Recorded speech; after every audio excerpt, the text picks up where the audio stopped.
Mga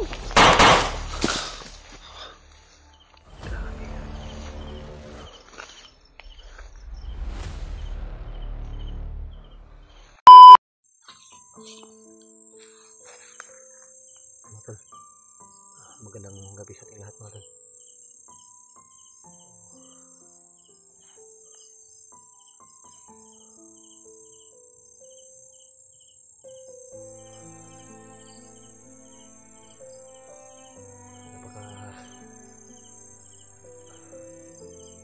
Dilim talaga ng paligid dito mga tol.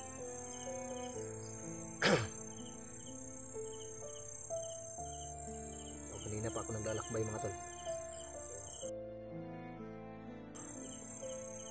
hanggat sa nakarating ako dito.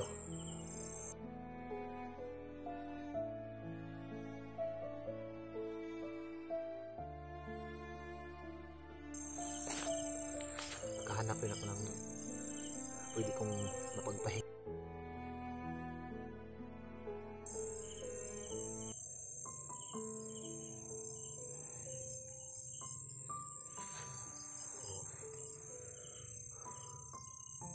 Medyo malalim na ang gabi.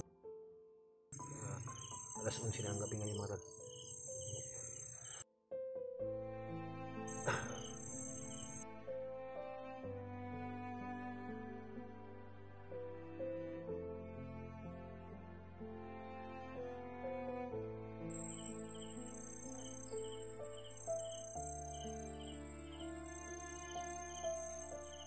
So, hindi pa rin ako makakapakali dito mga tol dahil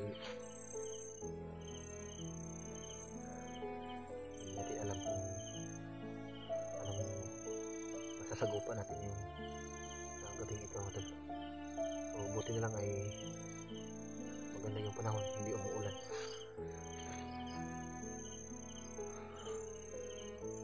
So, wala akong tigil sa paglalakbay mga tol. Patuloy pa rin ako sa paghahanap.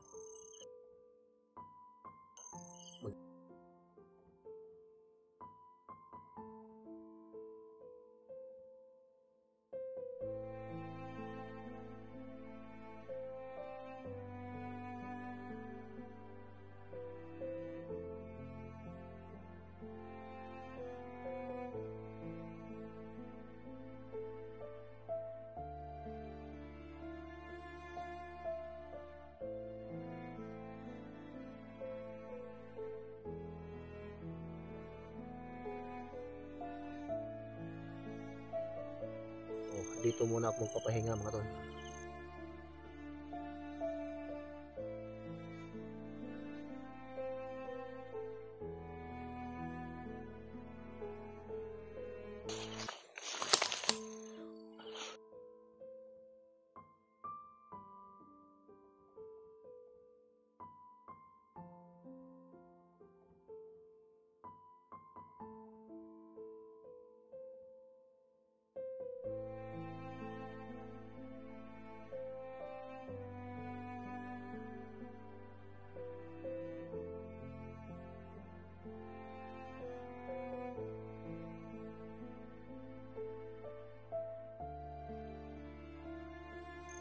Hindi talaga ako makapakali dito.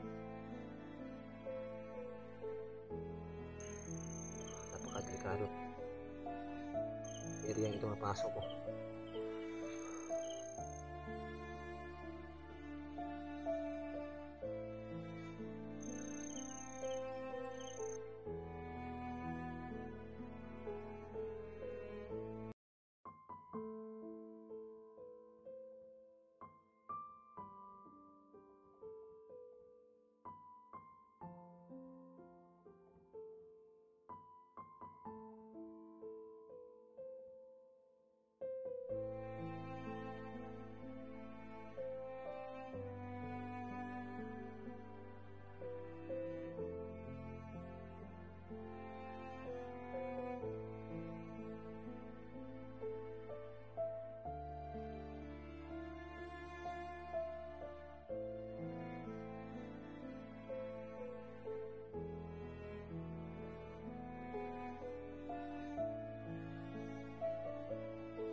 mamaya na ako aalis dito mo para makapaghanap ako ng pwede kong mapagpahingahan.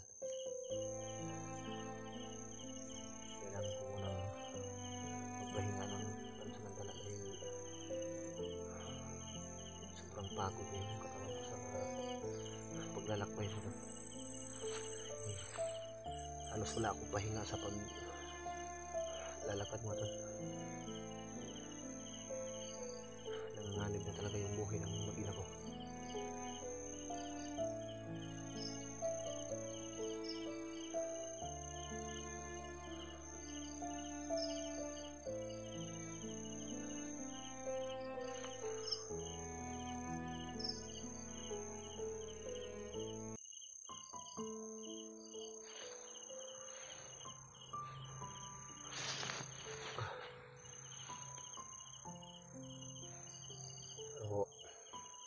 Hindi ko sila titigilan mga tol hanggat hindi ko makikita yung mag-ina ko. So, tabla-tabla na to. Bahala na. Wala na akong pakialam kung anong mangyari sa akin. Ang sa akin na ngayon na mailigtas yung mag-ina ko mga tol. Hindi ko sila mapapatawad sa ginawa nila.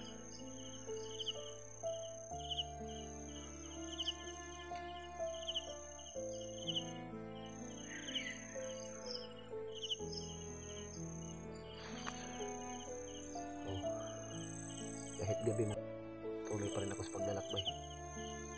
May mga nasasagupa pa rin ako. Mga bandida dito. Hindi ako makapagsalita ng maayos ito mga tol. Dahil habang nagpapahinga ako dito, tuloy pa rin ako sa pagmamasid. Dahil yung mga bandido mga tol, walang pinipiling oras kahit gabi. Patuloy pa rin sila sa paglalakbay mga tol para magawa nila yung nais nila, yung mga kasamaan na patuloy nilang ginagawa.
Iba yung pakiramdam mo kanina.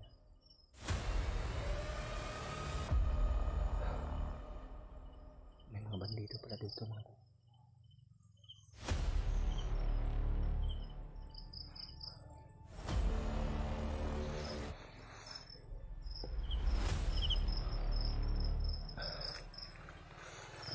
Patuloy pa rin tayo paglalakbay mga tol. Dahil hindi ito safety lugar na to. Hindi natin masyado makikita yung mga kalaban.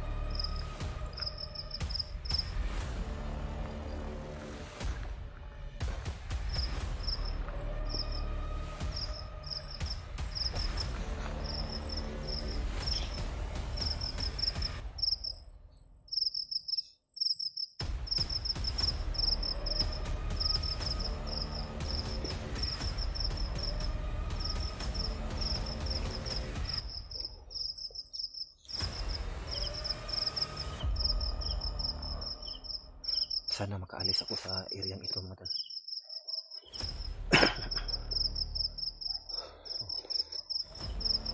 Kailangan ko munang makaalis sa areang ito.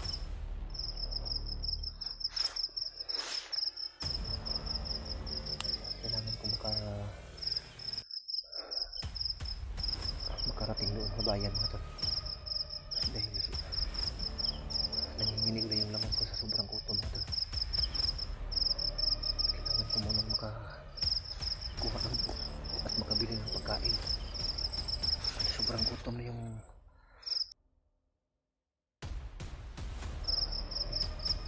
mahihirapan ako sa pakikipaglaban nito mga tol. Gutom na talaga. Nanginginig yung laman ko. Parang ramdam ko na yung daan palabas dito dahil may naririnig akong tahol ng aso kanina. Tapos parang may dumaan na sasakyan. Sana sa gabing ito mahanap ko yung daan palabas para makapunta ako doon sa bayan. Kailangan ko muna makapagbihis mga tol dahil wala akong mga gamit na dala. Dahil itong suot ko mga tol, ito yung suot ko mula doon sa bahay paalis para pumunta sana doon sa bahay ng aking ina upang bisitahin yung mag-ina ko. Kaso hindi ko akalain na yun ang mangyayari sa akin. So, para sa kaalaman ng lahat ay hindi talaga ako umakyat, no? Uulitin ko, hindi talaga ako umakyat o lumusob dito sa areang ito para sa pag-i-explore. Napadpad talaga ako dito dahil yung gabing yun nanlosob yung bahay ko. Uulitin ko, hindi ko talaga sinadya yung pagpunta dito kasi yung pakay ko mga tol ay puntahan yung mag-ina ko. Kaso may mga nakasunod pala sa akin, kaya mas minabuti ko na lang na hindi ako tumuloy doon sa tirahan ng aking ina at bumaba talaga ako sa daan doon sa sinasakyan ko. So yun, yung mga nakasunod sa akin ng mga bandido ay naghahabulan talaga kami at napadpad ako sa lugar na ito. Hanggang ngayon ay hindi pa rin ako nakalabas dito, pero may mula dito mga tol, may naririnig na akong mga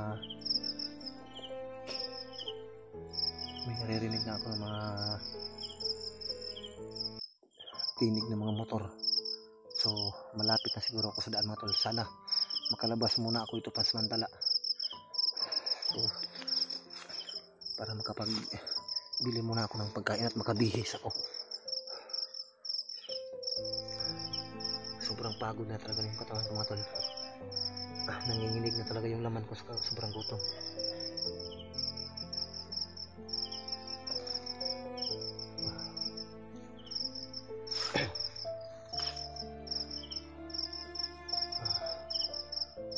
So may idagdag ko lang dito mga tol, may nabasa akong komento, tapos may nagmensahe sa akin doon sa messenger na hindi ko daw dapat iniwan yung mga kasamahan ko, yung lalong lalo na yung bayaw ko na sila Buds at si Remark. So sa karagdagang kaalaman ay hindi ko naman talaga sila iniwan. So ito, ipaliwanag ko sa inyo yung dinanas ko, yung hirap sa buhay, kaya napilitan akong nagtrabaho. Yung plano ko mga tol ay tumigil muna pansamantala sa pag-i-explore para magtrabaho, para may maibigay ako sa pangangailangan ng aking pamilya. Dahil kung dito sa pag-i-explore mga tol, matagal pa ako makapagsahod, mga ilang buwan. So ilang buwan din yung magtitiis yung mga anak ko, yung pamilya ko. So maliban na lang siguro kung nakapagsahod na ako. Pero yun, nakaraang buwan yung videos ko ay pagbaba ko mula sa kabundukan, nagtrabaho na talaga ako dahil hindi ko na matiis dinaranas ng aking pamilya, yung gutom, yung hirap na dinanas ng aking mag-ina. So yun, nagtatrabaho talaga ako. So ulit-ulit ko itong sinasabi, pinapaliwanag sa aking videos para yung mga ibang mga giliw nating taga-subaybay o manonood ay maalaman din nila yung mga pangyayari at mga nagaganap sa buhay ko. So hindi ko naman talaga iniiwan yung mga kasama ko kapag nangangailangan sila ng tulong, lalong-lalo na kung nasa gipit silang kalagayan sa kabundukan, nakahanda naman talaga akong tumulong. Pero inuuna ko muna yung pamilya ko. So kung sa inyo din naman ay mas uunahin din nyo yung kapakanan ng inyong pamilya bago sa iba. Pero wala naman akong pinipili, o tayo, wala naman tayong pinipili. Sa mga nangangailangan ng tulong ay nakahanda naman tayong tumulong. So kung ako, ikaw, yun din ang gagawin mo, di ba? Delikado ito, mga tol. May naririnig akong nag-uusap. Ang paparating dito, mga tol. Kailangan kong umalis dito, mga tol.